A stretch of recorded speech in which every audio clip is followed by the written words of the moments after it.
Fewer tests and lower costs, the major easing of restrictions for travellers in England. The traffic light system is gone. Now there are just countries you can travel to and those you can't, and no more PCR tests if you're vaccinated. The purpose is to make it easier for people to travel without the bureaucracy, without so many tests, and with a greater level of certainty. Also tonight, why you will need to show your vaccine status if you want to watch rugby or football or any other mass gathering in Wales. The shocking statistics on violence against women and how police forces have been told to do more to address it. And can I say I can't get a tennis court either? I still can't get a court. Why the tennis courts are now so full, even Emma Raducanu can't get a game.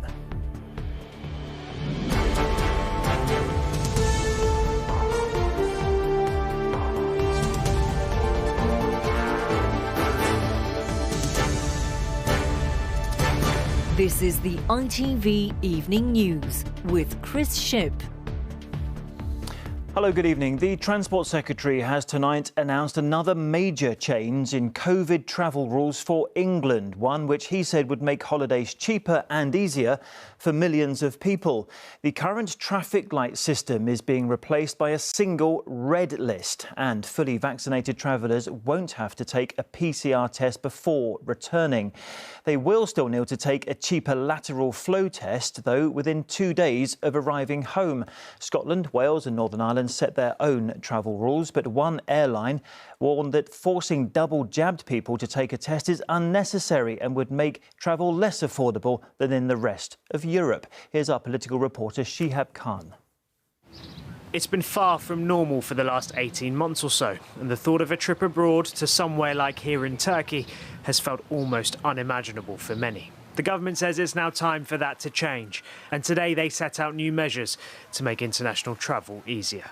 We're announcing a new, simpler, easier system which will decrease the burden on people travelling and stay in place at least till the new year. It means you won't have to take a pre-departure test. The day 2 PCR test will be scrapped in favour of a lateral flow, and all of this is only available because so many people have been vaccinated.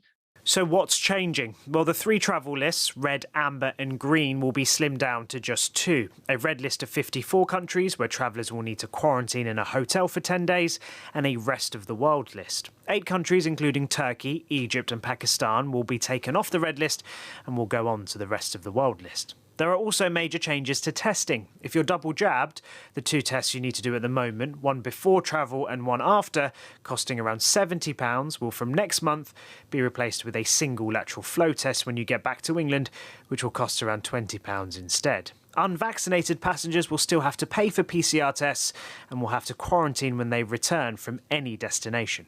It's what our customers wanted to see. The stability that will give us allows us to have confidence that we'll be able to talk to customers about the holidays that they want to be able to book. So from that perspective, the future is bright for us in the travel industry, certainly a lot brighter than it's been in the past. Practices. Remember those? John Kennard and his family haven't gone away since their trip to Lanzarote 2 years ago. They've booked a holiday, which has now been postponed 3 times, and they welcome any changes which makes travelling slightly easier. It's going to make a huge difference, I think, because the restrictions are one thing, but the hassle of actually going to do it is something else. And when you've got multiple PCR tests to do, it just puts a lot of strain on something which is already quite difficult when you've got kids going away, While passengers and the travel industry welcomed the move, some experts are warning about the consequences of changing the testing system. So lateral flow tests would miss low levels of infection, and they also they wouldn't provide us with the option of getting sequencing information so that we know what variants are being imported into the country. The government will want to get travel back to some sort of normality soon, while also trying to balance the need of keeping us safe and reducing the spread of COVID. It's a major shake-up to a system that's been in place for some time, and as you heard from the Transport Secretary there, the hope is that this will be in place until the new year. We understand that that red list will still continue to be monitored. It could be changed every 3 weeks or so, depending upon the situation elsewhere. There are some airlines, however, that want to push for testing to go altogether. This has been a difficult time for the industry, and the government will need to balance that with getting us back to normal and ensuring more people can go on holidays to boost that sector. OK, Shihab in Westminster, thank you very much. And for a full look of which countries are and are not on the new look red list for England, you can visit our dedicated site. That's at itv.com/holiday news. To another coronavirus announcement today, and the First Minister of Wales has said a COVID pass will soon be compulsory for big events like rugby matches and nightclubs. From next month, it'll be used to prove vaccination status or a recent negative test result. ITV Wales political editor Adrian Masters is in Cardiff. So, Adrian, how did the First Minister justify the decision he took today? Chris, what Mark Drakeford announced here at Welsh Government headquarters earlier is a middle way, if you like. Boris Johnson has ditched the idea of vaccine passports for England. Nicola Sturgeon in Scotland is going further ahead with it. What Mark Drakeford has announced for Wales is something different, COVID passes, as you referred to. So it's not just about vaccination. They can also prove that you've had a negative lateral test. And in that way, he says it doesn't discriminate against those who can't have a vaccination. That's controversial enough, I should say, but a little earlier on he explained the reasons why he's taken this step. These are examples of the measures that SAGE calls low-cost interventions. Interventions that, if we take them now, we hope will be enough to prevent the need for tougher restrictions later on. There are other restrictions too, which you might not be aware of, because if you live in Wales or if you come to settings. So those are the kind of measures that the First Minister is talking about. Plan B in England, Plan A here in Wales. Which one's right? We'll find out later in the autumn, I guess. OK, Adrian in Cardiff, thank you. Now, crimes involving violence against women and girls should be treated as an absolute priority, according to a police watchdog. It described an epidemic of offending, which is backed up by shocking statistics. One woman is killed by a man every 3 days across the UK. Today's report was commissioned after Sarah Everard was murdered by a serving police officer. Juliet Bremner reports on why so many women feel they are being failed by the police. Jam Mustafa's body was discovered in the most horrific circumstances, crammed into a chest freezer alongside another victim. Her family claim they alerted the police to the violent past of the man who lived at this property. Raping, abusing, you name it, he's done it, and the police, it's on their file. So as soon as his name was flagged up, what did they do? Nothing. They just left it and left him get on with it. While the police were knocking at the door, Jan was in the property and she could have been alive, but we're never going to know. The statistics are stark. One woman is killed by a man every 3 days in the UK. And in the year to March 2020, there were 1.6 million female victims of domestic abuse. But over the same period, there were just 61,000 prosecutions for domestic abuse against men and women. The murder of Sarah Everard as she walked home provoked protests and outrage, persuading the Home Secretary to review how violence against women was being handled. The report's author called it an epidemic of violence that has resulted in many victims being failed. One of the real concerns we've raised in this report is that 3 in 4 of all domestic abuse reported crime to the police gets closed down very early on. So in other words, a decision is made by the police before it gets anywhere near the Crown Prosecution Service. This 25-year-old is a trainee barrister who was raped during an abusive relationship. We've concealed her identity.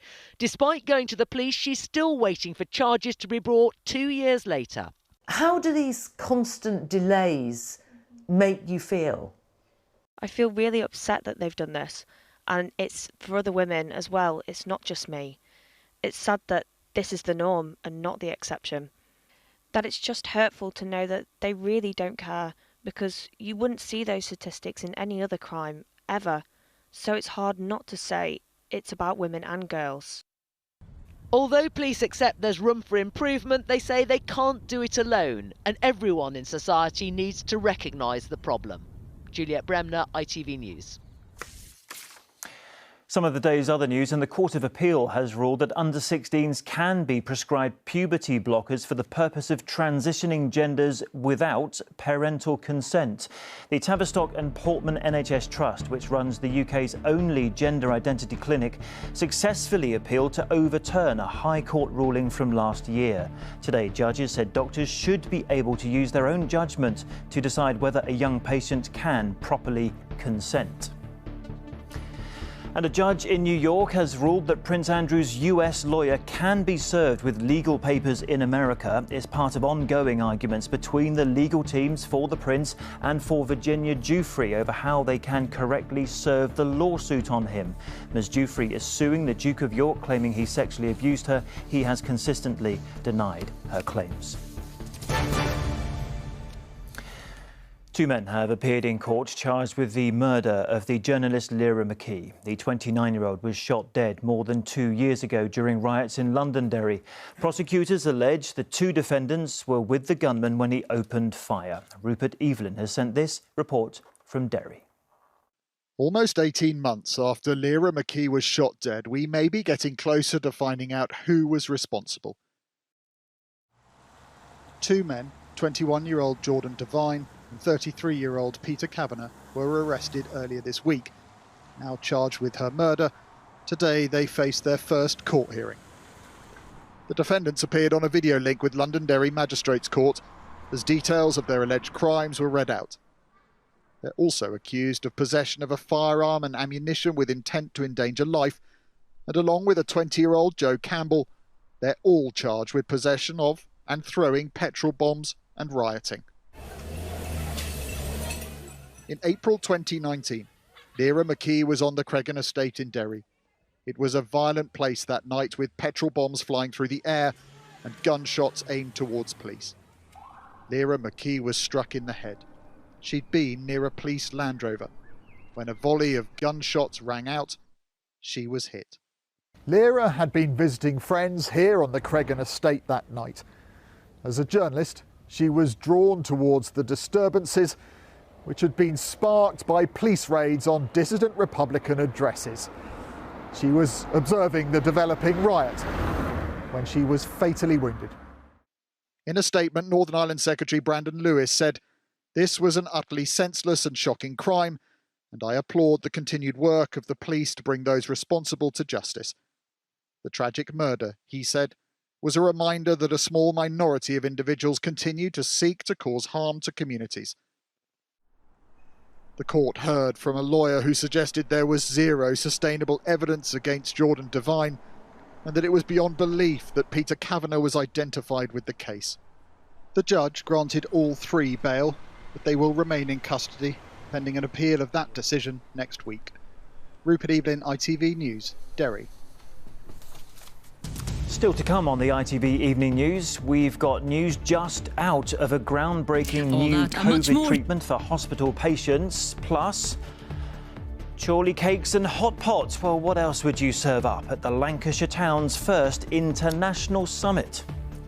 These are for Lindsay and his friends from all over the world. They should definitely try chorley cakes. We're back with those stories and more after the break.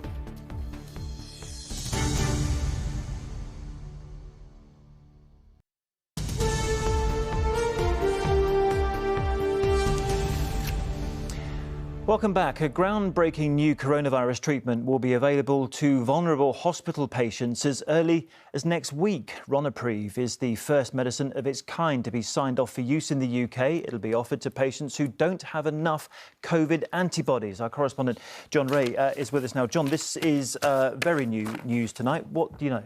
This is exactly the same drug that was given to Donald Trump when he fell ill towards the end of the presidential campaign last year. he described it, you'll remember, Chris, as his miracle from God. It was actually approved by regulators in this country, 3 weeks ago. Tonight's news is that the government has secured enough stocks to roll it out to hospitals across all 4 home nations at a cost, we reckon, of about maybe £1,000 or £2,000 per use. It's called groundbreaking because the results are pretty startling. It's a drug that reduces our hospital stay by perhaps 4 days and cuts the risk of death by a fifth. Now, we are talking of thousands of the most vulnerable patients who aren't responding to any of the other battery of drugs and treatments which have become available over the past year. It's particularly for people who are immunocompromised. So think about people who are suffering from certain kinds of cancers, people who are suffering from HIV, people who are in their 50s. The government says it will give clinicians advice in the very near future about its prescription and about its use. Welcoming it tonight, the Health Secretary, Sajid Javid, said this is about saving lives, potentially thousands of lives, as we've heard, and about protecting the NHS. John, thank you very much for that. The M25 was blocked by climate activists for the 3rd time in a week this morning. Protesters from the group Insulate Britain targeted 3 junctions during the morning rush hour. 38 people were arrested. Emma Raducanu may be the tennis star of the moment, but it seems even she is struggling to book a court. The US Open champion told ITV she hasn't been able to find somewhere to play her sport since returning home yesterday. As Scheduled Carrier reports, the teenager also revealed the songs that provided the soundtrack to her celebrations. Morning, Emma. Morning, Emma. You all right? Well Congratulations. done. For the teenage tennis star who's pulled off one of the greatest sporting feats, coming home was about keeping her own feet on the ground. From hugs with dad to mum's homemade dumplings for dinner. And a first chance to watch her historic win in the US Open. Yeah, I think 100% it's more stressful watching. I think that when you're playing, you feel like you have more control, and in the moment and in the situation, you can make the decisions. After storming to that victory, she joined her fans singing the soundtrack to a great British sporting summer.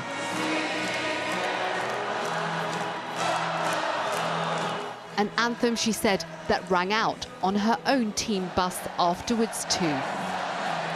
We had a bit of a karaoke bus going where we replayed Sweet Caroline and also Mr. Brightside, and we're having a good sing-along.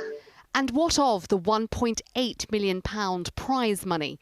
Emma revealed she hasn't yet checked her bank balance since winning it. No, I haven't logged on. I haven't done anything. I've just been at home or been in the moment. I haven't even thought about that, to be honest. She has been enjoying her global superstar status while effecting a tennis boom in Britain, ironically leaving her struggling to book a court at her local club. Can I say I can't get a tennis court either? I still can't get a court at my local club. The world, though, is at her feet. Bring on Wimbledon 2022. Scheduled Carrier, ITV News. Known to many millions as Diane Sogden on Emmerdale, the actor Elizabeth Estenson has announced she's retiring after 22 years on the show. She was landlady of the Warpack pub for most of her time on the ITV soap, and some of the high-profile storylines saw her get stabbed and be held at gunpoint. Her final scenes, which have already been filmed, will be aired later this autumn. Finally, anyone who knows the Lancashire town of Chorley will know about its famous Chorley cakes and its Tuesday market dating back to 1498. Well, now the world's leading parliamentarians know all about that too. Chorley is staging its first ever international summit this weekend. And hot pot is, of course, what else on the menu? Our North of England reporter Hannah Miller went too. This weekend, there's only one event that's the talk of this small town, as Chorley prepares to welcome some of the world's most senior politicians for its first ever international conference. Let's get Chorley on the map. Great opportunity, so I'm really excited. The Speaker invited his fellow parliamentary leaders to his hometown. Madam Speaker, are you looking forward to visiting Chorley? Among his guests, the American Speaker Nancy Pelosi, who met with the Prime Minister ahead of her trip to this Lancashire town. What do you make of the fact that they're coming? I think it's absolutely brilliant that they've chosen somewhere like Chorley when they could have gone anywhere really in the country. Have you heard of Nancy Pelosi? Is she coming? Oh, very she's good. coming. Oh, that's all right. Get around here. I've saved these because we're running out of them. These are for Lindsay and his friends from all over the world. They should definitely try Chorley cakes. Local businesses are certainly hoping to make an impression. There's even a specially commissioned soap to be handed out to guests. It's a great honour because this is going to be given to some of the great and good from around democracies around the world. So for a little soap company in Chorley, it's amazing.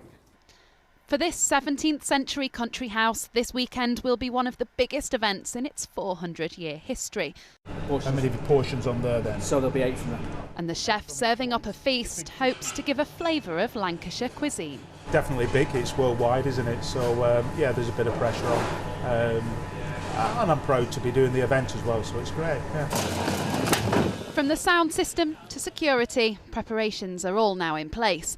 If this town is, as they say, one of the country's best kept secrets, the world is about to find out. Hannah Miller, ITV News, Chorley. Putting Chorley on the map. That's it, we're done. Tom is here at 10 from me and the team. Have a good weekend.